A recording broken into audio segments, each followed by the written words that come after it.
Russia এবং ইউক্রেনের যুদ্ধের কথা মনে আছে আপনাদের? রাশিয়া ইউক্রেনের যুদ্ধে আবারও ভয়াবহ ঘটনা সামনে এসেছে। ইউক্রেনের খার্কিভ অঞ্চলে একটি যাত্রীবাহী ট্রেনে রাশিয়ার ড্রোন হামলা হয়েছে।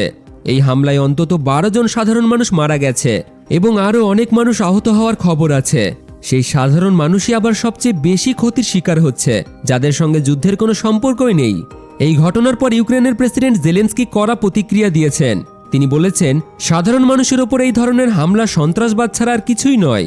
তিনি ইউক্রেনের সেনাবাহিনীকে নির্দেশ দিয়েছেন, রুশ বাহিনী যেখানেই এগোচ্ছে সেখানে শক্তভাবে প্রতিরোধ গড়ে তুলতে।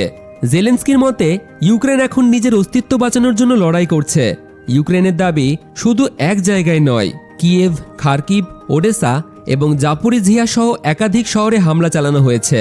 রাশিয়ার ইস্কান্দার ক্ষেপণাস্ত্রের পাশাপাশি একসঙ্গে 100টিরও বেশি ড্রোন ব্যবহার করেছে। এর ফলে বহু এলাকায় আগুন, ধ্বংস আর আতঙ্ক ছড়িয়ে পড়েছে। এর মধ্যে একটি নতুন রিপোর্ট সবচেয়ে চিন্তায় ফেলেছে।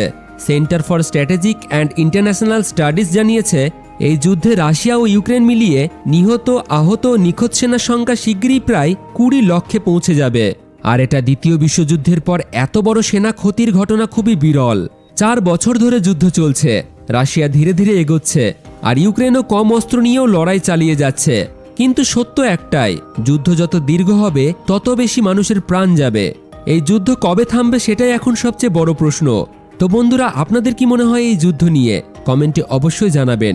ভিডিও ভালো লাগলে একটি লাইক করে শেয়ার করে দিন, আর আমাদের চ্যানেলটিকে সাবস্ক্রাইব এবং ফলো করে আমাদের পাশে থাকুন।